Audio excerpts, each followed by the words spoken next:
नमक का दारोगा। हर व्यक्ति में अच्छाई और बुराई दोनों ही होते हैं, लेकिन जब हम अपनी बुराइयों पर विजय प्राप्त कर लेते हैं तो हमारा हृदय निष्कपट हो जाता है। आइए प्रेमचंद द्वारा रचित इस कहानी के माध्यम से असत्य पर सत्य की और धन की ताकत पर ईमानदारी की जीत को देखें और समझें। जब नमक का नया विभाग बना और ईश्वर प्रदत्त वस्तु के व्यापार करने का निषेध हो गया तो लोग चोरी छिपे इसका व्यापार करने लगे। इसके दारोगा पद के लिए तो वकीलों का भी जी ललचाता था। वंशीधर रोजगार की खोज में निकले। उनके पिता एक अनुभवी व्यक्ति थे। समझाने लगे, बेटा, घर की दुर्दशा देख रहे हो, ऋण के बोझ से दबे हुए हैं। लड़कियां विवाह योग्य हो गई हैं। नौकरी में ओहदे की ओर ध्यान मत देना। ऐसा काम ढूंढना जहां कुछ ऊपरी आय हो। मासिक वेतन तो पूर्णमासी का चांद है, जो एक दिन दिखाई देता है और घटते घटते लुप्त हो जाता है। ऊपरी आय बहता हुआ स्रोत है, जिससे सदैव प्यास बुझती है। वंशीधर एक आज्ञाकारी पुत्र थे। उन्होंने ये बातें ध्यान से सुनी और घर से चल पड़े। अच्छे शगुन से चले थे। जाते ही नमक विभाग के दारोगा पद पर प्रतिष्ठित हो गए। वेतन अच्छा और ऊपरी आय का तो ठिकाना ही ना था। वृद्ध मुंशी जी को जब यह सुखद समाचार मिला तो फूले ना समाये। सर्दियों के दिन थे और रात का समय था। नमक के सिपाही, चौकीदार सभी नींद में मस्त थे। मुंशी वंशीधर को यहां आए अभी 6 महीने से अधिक ना हुए थे, लेकिन इस थोड़े से समय में ही उन्होंने अपनी कार्यकुशलता और उत्तम आचार से अफसरों को मोहित कर लिया था। नमक के दफ्तर से 1 मील पूर्व की ओर जमुना बहती थी। उस पर नाव का एक पुल बना हुआ था। दारोगा जी अभी मीठी नींद सो रहे थे कि अचानक आंख खुली तो नदी के प्रवाह की जगह गाड़ियों की गड़गड़ाहट सुनकर उठ बैठे। इतनी रात गए गाड़ियां नदी के पार क्यों जाती हैं? अवश्य कुछ न कुछ गोलमाल है। वर्दी पहनी, तमंचा जेब में रखा और बात ही बात में घोड़ा बढ़ाए हुए पुल पर आ पहुंचे। गाड़ियों की एक लंबी कतार पुल के पार जाती देखी। डांट कर पूछा, किसकी गाड़ियां हैं? थोड़ी देर तक सन्नाटा रहा। आदमियों में कुछ कानाफूसी हुई। तब आगे वाले ने कहा, पंडित अलोपीदीन की। कौन पंडित अलोपीदीन? दातागंज के। मुंशी वंशीधर चौंके। पंडित अलोपीदीन इस इलाके के सबसे प्रतिष्ठित जमींदार थे। लाखों रुपए का लेन देन करते थे। इधर छोटे से बड़े कौन ऐसे थे जो उनके ऋणी ना हों? मुंशी जी ने पूछा, गाड़ियां कहाँ जाएंगी? उत्तर मिला, कानपुर।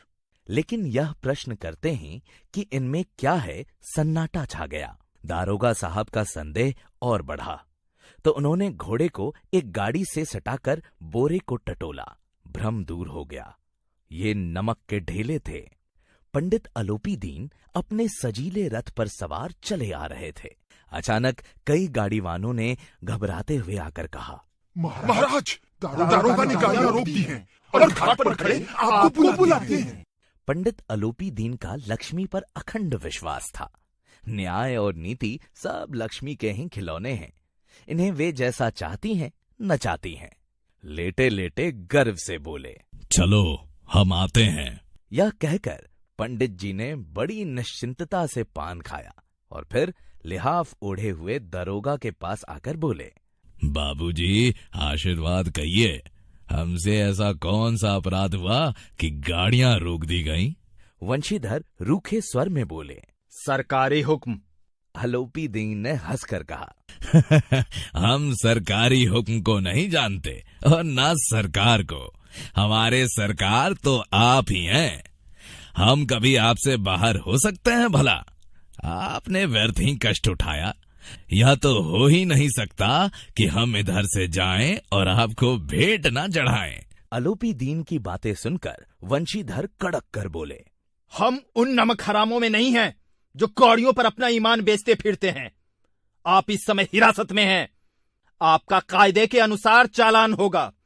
मुझे अधिक बातों की फुर्सत नहीं है। जमादार बदलू सिंह, तुम इन्हें हिरासत में ले चलो, मैं हुक्म देता हूं। पंडित अलूपी दीन स्तंभित हो गए। ऐसा अपमान इससे पहले उन्होंने कभी ना सहा था। बड़े दीन भाव से बोले, बाबू साहब, ऐसा ना कीजिए, हम मिट जाएंगे, इज्जत धूल में मिल जाएगी। हमारा अपमान करने से आपके हाथ क्या आएगा? वंशीधर ने कठोर स्वर में कहा, हम ऐसी बातें सुनना नहीं चाहते। अलूपी दीन के स्वाभिमान और धन ऐश्वर्य को कड़ी चोट लगी, किंतु अभी तक उन्हें धन की शक्ति का पूरा भरोसा था। अपने मुनीम से बोले, लाला जी, 1000 के नोट बाबू साहब को भेंट करो। वंशीधर ने गर्म होकर कहा, 1000 नहीं, 1,00,000 भी मुझे सच्चे मार्ग से नहीं हटा सकते। 1 से 5, 5 से 10, 10 से 15 और 15 से 20,000 तक की नौबत आ पहुंची, किंतु धर्म पूरी वीरता के साथ पर्वत की भांति अटल अविचलित खड़ा था। अलूपी दीन निराश होकर बोले, अब इससे अधिक मेरा साहस नहीं, आगे आपको अधिकार है। वंशीधर ने अपने जमादार को ललकारा। बदलू सिंह मन में दारोगा जी को गालियां देता हुआ पंडित अलूपी दीन की ओर बढ़ा। पंडित जी घबराकर 2-3 कदम पीछे हटे। अत्यंत दीनता से बोले, बाबू साहब, ईश्वर के लिए मुझ पर दया कीजिए, मैं 25,000 पर निपटारा करने को तैयार हूँ। 25,000 नहीं, 25,00,000 पर भी असंभव है। बदलू सिंह, इस आदमी को अभी हिरासत में ले लो। अब मैं एक शब्द भी नहीं सुनना चाहता। धर्म ने धन को पैरों तले कुचल डाला। अलूपी दीन ने एक हृष्ट पुष्ट मनुष्य को हथकड़ियां लिए हुए अपनी तरफ आते देखा तो मूर्छित होकर गिर, किंतु अदालत में पहुंचने की देर थी। तमाम अधिकारी वर्ग उनके भक्त, उनके सेवक, वकील उनके आज्ञापालक और चपरासी तथा चौकीदार तो उनके बिना मूल के गुलाम थे। उन्हें देखते ही लोग चारों तरफ से दौड़े। सभी लोग विस्मित हो रहे थे, इसलिए नहीं कि अलूपी दीन ने क्यों यह कर्म किया, बल्कि इसलिए कि वे कानून के पंजे में कैसे आए। प्रत्येक मनुष्य उनसे सहानुभूति प्रकट कर रहा था। न्याय के मैदान में धर्म और धन में युद्ध ठन गया। वंशीधर चुपचाप खड़े थे। उनके पास सत्य के सिवा कोई बल ना था, ना स्पष्ट भाषण के अतिरिक्त कोई शस्त्र। गवाह थे, किंतु वे भी लोभ से डामाडोल। यहाँ तक कि मुंशी जी को न्याय भी अपनी ओर से कुछ खिंचा हुआ सा ही दिख पड़ता था। वह न्याय का दरबार था, परंतु उसके कर्मचारियों पर पक्षपात का नशा छाया हुआ था। जहाँ पक्षपात हो, वहाँ न्याय की कल्पना ही नहीं की जा सकती। मुकदमा शीघ्र ही समाप्त हो गया। डिप्टी मजिस्ट्रेट ने अपने फैसले में लिखा, पंडित अलूपी दीन के विरुद्ध दिए गए प्रमाण निराधार हैं। वे एक बड़े भारी व्यापारी हैं। थोड़े से लाभ के लिए वे ऐसा काम नहीं करेंगे। यद्यपि नमक के दारोगा मुंशी वंशीधर का अधिक दोष नहीं, लेकिन यह बड़े खेद की बात है कि उसकी विचारहीनता के कारण एक भले मानुस को कष्ट झेलना पड़ा। भविष्य में उन्हें होशियार रहना चाहिए। वकीलों ने यह फैसला सुना तो उछल पड़े। पंडित अलूपी दीन मुस्कुराते हुए बाहर निकले। वंशीधर ने धन से बैर मोल लिया था, उसका मूल्य चुकाना अनिवार्य था। बड़ी कठिनाई से 1 सप्ताह ही बीता होगा कि मुअत्तली का आदेश आ पहुंचा। कर्तव्य परायणता का दंड मिला। बेचारे शोक और खेद से व्यथित घर को चले। बूढ़े मुंशी जी ने मुअत्तली का समाचार सुना तो अपना सिर पीट लिया। बड़े ईमानदार बनने चले हैं, पढ़ना लिखना सब अकारत गया। जी चाहता है कि तुम्हारा और अपना सिर फोड़ लूं। बोले। वृद्धा माता को भी दुख हुआ। तीर्थ यात्रा की कामना मिट्टी में मिल गई। एक दिन संध्या के समय बूढ़े मुंशी जी बैठे राम नाम की माला जप रहे थे। इसी समय उनके द्वार पर सजा हुआ रथ आकर रुका। कई नौकर कंधों पर लाठियां रखे साथ थे। मुंशी जी अगवानी को दौड़े। देखा तो पंडित अलूपी दीन है। झुककर दंडवत किया। हमारा भाग्य उदय हुआ जो आपके चरण इस द्वार पर आए। आपको कौन सा मुंह दिखावे, क्या करे? लड़का अभागा कपूत है। ईश्वर निसंतान चाहे रखे, पर ऐसी संतान ना दे। आलोपी दीन ने कहा। नहीं भाई साहब, ऐसा ना कहिए। मुंशी जी ने चकित होकर कहा। ऐसी संतान को और क्या कहूँ? पंडित आलोपी दीन ने वंशीधर से कहा। दारोगा जी, इसे खुशामद ना समझिए। उस रात को आपने अपने अधिकार बल से मुझे अपनी हिरासत में लिया था, किंतु आज मैं स्वेच्छा से आपकी हिरासत में आया हूँ। मैंने हजारों रईस अमीर देखे, हजारों उच्च पदाधिकारियों से काम पड़ा, किंतु मुझे परास्त किया तो आपने।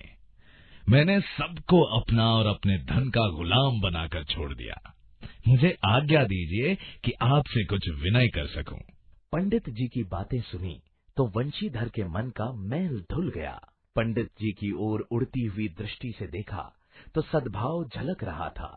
शर्माते हुए बोले, ये आपकी उदारता है जो ऐसा कहते हैं। मुझसे जो कुछ हुआ उसे क्षमा कीजिए। मैं धर्म की बेड़ी में जकड़ा हुआ था। आपकी जो आज्ञा होगी वो मेरे सिर माथे पर। आलोपी दीन ने विनीत भाव से कहा। नदी तट पर आपने मेरी प्रार्थना नहीं स्वीकार की थी, किंतु आज स्वीकार करनी पड़ेगी। वंशीधर बोले, मैं किस योग्य हूँ, किंतु जो कुछ सेवा मुझसे हो सकती है उसमें त्रुटि न। आलोपी दीन ने एक स्टाम्प लगा हुआ पत्र निकाला और उसे वंशीधर के सामने रख कर बोले, इस पद को स्वीकार कीजिए और अपने हस्ताक्षर कर दीजिए। जब तक यह सवाल पूरा ना कीजिएगा, द्वार से ना हटूंगा। मुंशी वंशीधर ने उस कागज को पढ़ा तो आंखों में आंसू भर आए। पंडित आलोपी दीन ने उनको अपनी सारी जायदाद का स्थायी मैनेजर नियुक्त किया था। 6000 वार्षिक वेतन के अतिरिक्त रोजाना खर्च अलग, सवारी के लिए घोड़ा, रहने को बंगला, नौकर चाकर मुफ्त। वंशीधर कंपित स्वर में बोले, पंडित जी, मुझ में इतनी सामर्थ्य नहीं है कि आपकी उदारता की प्रशंसा कर सकूं, किंतु ऐसे उच्च पद के मैं योग्य नहीं हूँ। आलोपी दीन हंसकर बोले, मुझे इस समय एक अयोग्य व्यक्ति की ही जरूरत है। आलोपी दीन ने कलम निकाली और उसे वंशीधर के हाथ में देकर बोले, ना मुझे विद्वता की चाह है, ना अनुभव की, ना कार्य कुशलता की। इन गुणों का परिचय खूब पा चुका हूँ। अब सौभाग्य ने मुझे वह मोती दे दिया है जिसके सामने योग्यता और विद्वता की चमक फीकी पड़ जाती है। यह कलम लीजिए और हस्ताक्षर कर दीजिए। मेरी ईश्वर से यही प्रार्थना है कि आपको सदैव वही नदी के किनारे वाले उद्दंड, कठोर परंतु धर्मनिष्ठ दारोगा बनाए रखें। वंशीधर की आंखें डबडबा आईं। हृदय के संकुचित पात्र में इतना एहसास ना समा सका। कांपते हुए हाथ से मैनेजरी के कागज पर हस्ताक्षर कर दिए। आलोपी दीन ने प्रफुल्लित होकर उन्हें गले से लगा ली।